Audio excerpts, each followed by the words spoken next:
अस्सलामुअलैकुम। रमज़ान की आमद है, बरकतों और रहमतों का महीना दस्तक दे रहा है।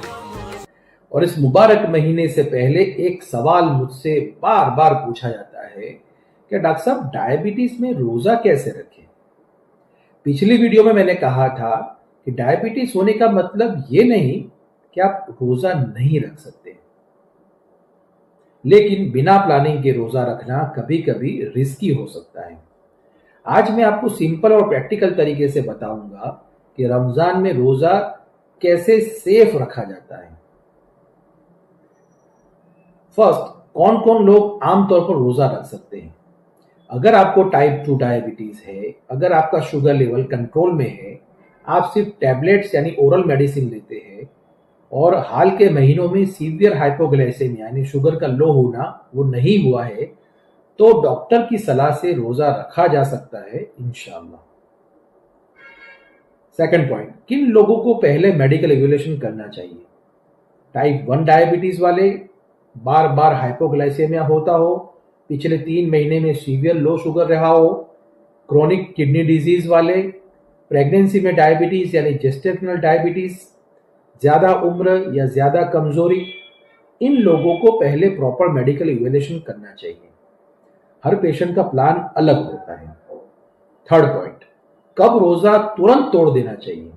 यह सबसे अहम हिस्सा है। अगर ब्लड ग्लूकोज 70 यानी 70 से कम हो या 300 मिलीग्राम पर डेसीलीटर से ऊपर चला जाए, या ये सिम्टम्स आए जो मैं अभी बता रहा हूं, ज्यादा कमजोरी, चक्कर, पसीना आना, हाथ कांपना, घबराहट, उल्टी, तो रोजा तुरंत तोड़ दें। सेहत खतरे में हो तो रोजा तोड़ना गुनाह नहीं है मेरे दोस्तों। अल्लाह ताला कुरान में फरमाते हैं, औज़ु बिल्लाहि मिनश शैतानिर रजीम, बिस्मिल्लाहिर रहमानिर रहीम, वमन कान मरीदन औ अला सफरिन फइद्दतुम मिन अय्यामिन उखर। सूरह बकरा में आयत 185 यानी जो बीमार है और सफर में है वो बाद में रोजे पूरे कर सकता है। दीन आसान है मेरे दोस्तों, अल्लाह हम पर सख्ती नहीं चाहते। फोर्थ पॉइंट, खाना पीना में क्या एहतियात करें। सहरी कभी स्किप ना करें। कॉम्प्लेक्स कार्ब्स जैसे कि दाल है, मल्टीग्रेन आटे की रोटी है, ओट्स है, वो लें। इफ्तार में ओवर ईटिंग ना करें, ज्यादा ना खाएं।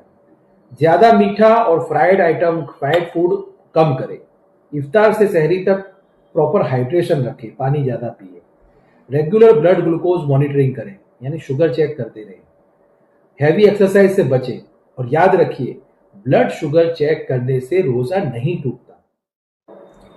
फिफ्थ पॉइंट, अब मेडिसिन की बात ध्यान से सुनिए। मसला रोजा नहीं है, मसला डोजेस की टाइमिंग का है। मेटफॉर्मिन की डोज अक्सर सहरी में और इफ्तार में स्प्लिट की जाती है, डिवाइड की जाती है।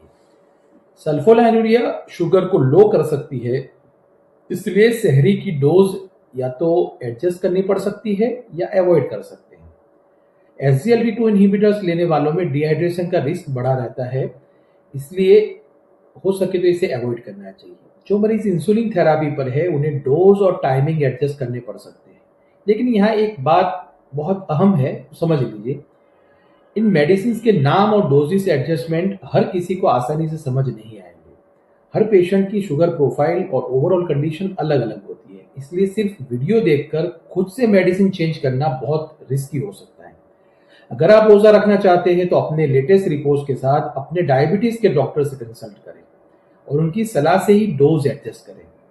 याद रखिए, डॉक्टर की सलाह के बिना दवाई का बदलना कई बार रोजा रखने से भी ज्यादा रिस्की और खतरनाक साबित हो सकता है।